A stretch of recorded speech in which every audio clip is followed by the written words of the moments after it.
You need to be on the phone Monday talking to your senator saying, run the jewels, homie. We need that. I'm a registered voter. I need that.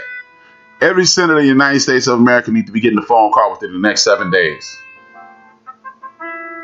It's the HERO Act. It's called the HERO Act. I don't know many people. $1,200 ain't a lot of money, but I don't know anybody that's just walking down the street saying, hey, homeless man, here's your $1,200. This ain't enough. So, again, this is where organization comes in. This is where sharing information comes in. This is where being a community comes in. This is where getting things done comes in. Organization is necessary. Organization is necessary. And as I stated earlier, I'm going to talk about the young people. I have no problem with the young people. Everybody complains about the youth, that crowd, they're unruly, they're wild. Man, these young people crazy as hell. One question: who raised these damn young people? Oh, okay. We raised them, huh? And we raised them to be unruly. But guess what? They're not unruly. Is there some wild people out there? But guess what? There's some wild people out there when your ass was young. There was a bunch of wild ass kids out there when you were young. Oh, but it seems different now. You know why it seems different? Because you ain't 14 anymore. You're not no teen anymore. You're no teen. So that's why it seems crazier. Because you're not in the midst of it. Like I said, man, talked to 2 young brothers yesterday, man. They're some good brothers too, man. 2 real good brothers, man. And they just asking me questions about being a man. Believe it or not, they were asking me questions about being a man. And it wasn't that these were not dumb guys. They was asking questions that young folks should ask an older cat. I hope they listening now, because I got mad respect for them. Because a lot of people wouldn't ask those questions. We left with mutual adoration, mutual respect, and it's all good. Shout out to Joe and their homie. I don't know the other homie name. He didn't tell me his name. If he listens later, he'll hear me say his name. This lets me know that my theory in regards to we dropped the ball, our community dropped the ball on these young people, I'm going to go with it. Nobody else has to go with it. I mean, I walk this path alone. I'm glad I'm walking it alone too, because, you know, it's crazy. It's crazy that the young brothers asking for guidance and ain't nobody to give it to. Or nobody actually start talking to them instead of talking at them. That's a big problem too. We talking at our young people. I believe that's the problem, man. You know, because we give up on them.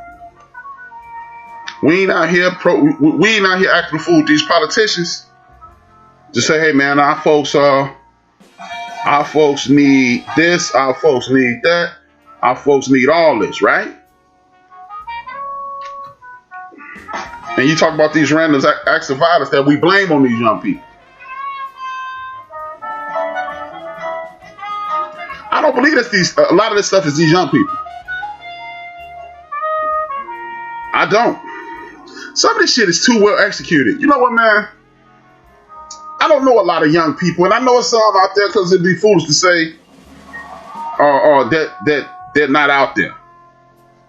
There's some young people that'll knock your head off right now and wouldn't even dare go have a beer, whatever. I understand that. I really get that. But I don't know a lot of young people. Just like when what's the boy in Missouri, Mike Brown, allegedly walked up to a cop and tried to snatch his gun. Nobody from the community believed that happened. But when you look at the videotape of these young brothers at these alleged young brothers at this funeral home, you got cop cars sitting out there, and you got 2 young people allegedly jump out of the car and masked and covered up from head to toe on a hot ass Chicago afternoon or evening. Jump out their car and start shooting at folks. Call me crazy, man. I just don't think our folks, our young folks, are that far gone.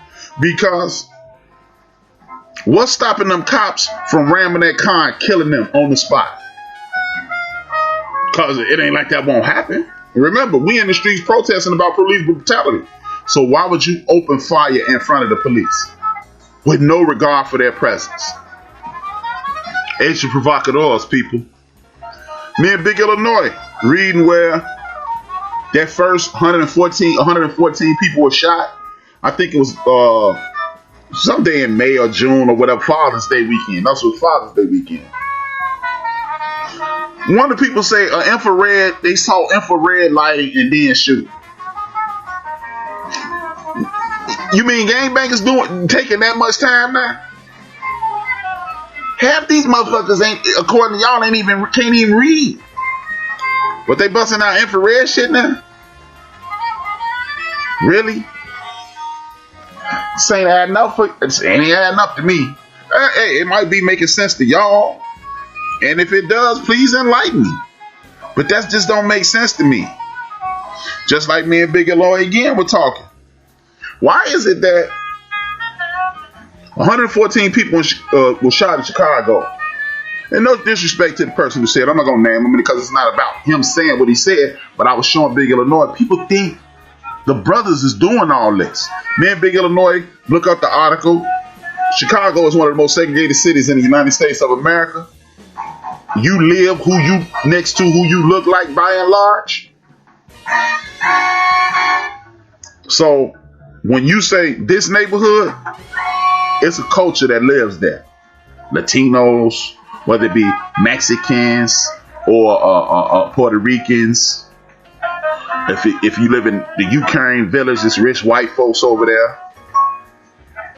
When you live in, when you say up on Devon, it's usually a heavy Muslim community. Rogers Park, affluent white folks. South Side, predominantly black. West Side, predominantly black. But when you start naming these areas, you know K-Town, you know brothers over there. What is it? I can't think of it. Inglewood, brothers over there. Brothers and sisters over there. But when you start saying Humboldt Park, ain't a lot of brothers over there. When you start talking about Devon, there ain't a lot of brothers over there. When you start talking about Rogers Park, there's not a lot of brothers up there. My neighborhood, ain't a whole lot of brothers over here. So when the whole city getting shot up, people immediately go to the brothers. But it ain't only the brothers. Because newsflash. Black on black crime is 91%, and y'all keep everybody who go up against me and tell me that that's a real thing. Yeah, man, rap. What's up with that? 91%. Right? Okay, cool. Guess what? The sad state of affairs is this. It's a white man getting killed right now.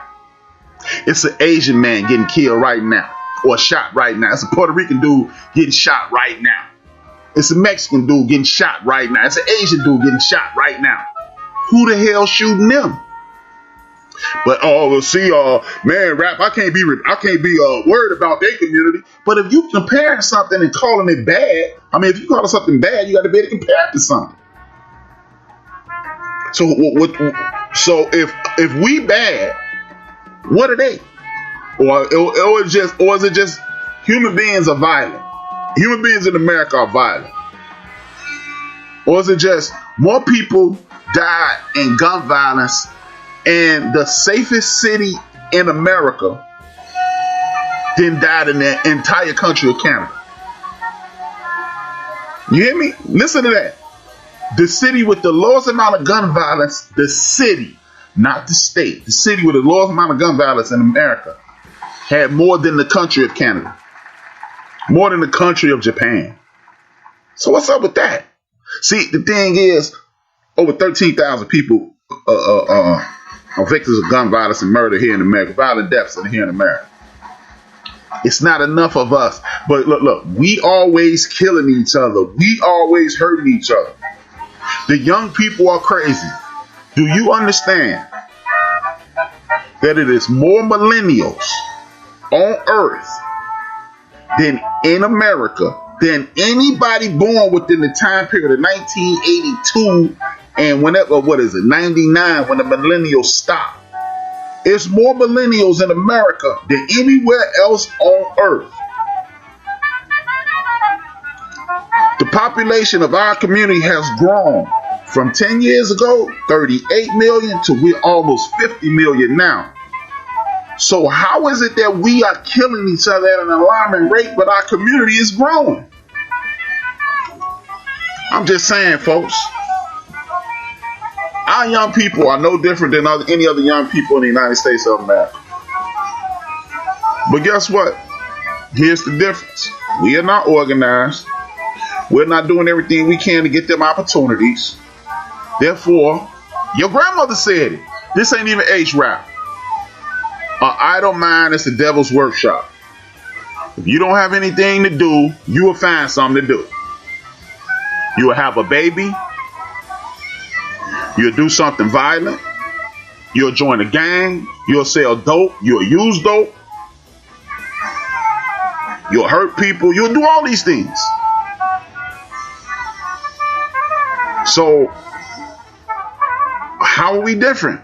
What are you comparing this to? You have, in order to call something bad, you have to. If the first thing you ever seen was blackened chicken or Cajun chicken, you can't say, this is the worst thing I've ever seen in my life. That's the only thing you ever seen in your life. You don't hear any other statistics. If they're closing schools at the rate of 70 every 10 years, how do you expect our young people to be able to excel? When you have an institution that has 28 to 32 to 35, people in the classroom, so when you go into these affluent neighborhoods, they got 12 to 19 people. Even though we already know statistically, it has been proven that lecture style teaching only touches 20% of the classroom. No matter what setting you're in, university setting, high school setting, elementary setting, 20% of the classroom is absorbing what you're putting down. It's a fact. It's documented. It may not be a fact, but it's documented. That's what the experts, the same people that gave you the statistics, black on black crime, they gave you those too. So the thing is, let's just look at some of these young people. These young dudes go to jail and they come out damn paralegals damn near. How is it that you can learn in the jailhouse but you can't learn in the classroom?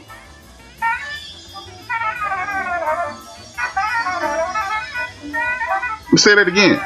How is it that you can learn in the jailhouse but you can't learn in the classroom? Why can the dude on the corner teach you the metric system but the teacher can't teach you that? You know why? Because these teachers are talking at your kids. They're treating your kids like they're less than. And I don't care who you are, what age you are. If you talk, that's why these young brothers be responding to me. Because I talk to them like they're men. Yeah, they know I'm older than them, and I know I'm older than them as well. But I talk to them like they're men. I haven't had the pleasure to talk to any young ladies. Yes, I did. I talked to a young lady today. I talked out a domestic violence situation. She just standing there crying and shaking, and I walked up to her and started talking to her. Like, man, you need to, and I did my best to scare. I said, hey, young lady, I don't want to see you on the news. I'm leaving out Walgreens. She was scared and everything. She was waiting on the ride. I'm waiting on my sister. I got to go back to my house. I said, young lady, I don't want to see you on the news tonight. You need to do what you got to do to make sure you're safe tonight. Make sure you lay your head down and be safe. She said, I ain't even think about it like that. I said, hey, man, I just don't want to see you on the news. You're on the west side. I don't see you on the news. And these brothers, I talk to them like, man, I want you to go in the penitentiary. I want you to be laying in the ground somewhere, man. I don't want you fucking over some sister, and then she hurt, and then she fuck over somebody. So it's break the cycle. Shout out to Ray Ray. But yeah, man, these are the things we got to do. Start focusing on our young people, focusing on things that they like to do. Start, you know what? Start listening to understand, not to respond. That's what we got to do with our young folks. Because they got information, but they don't know what to do with it. Just because you're informed don't mean you're intelligent. Intelligence is the practical application of information that you receive.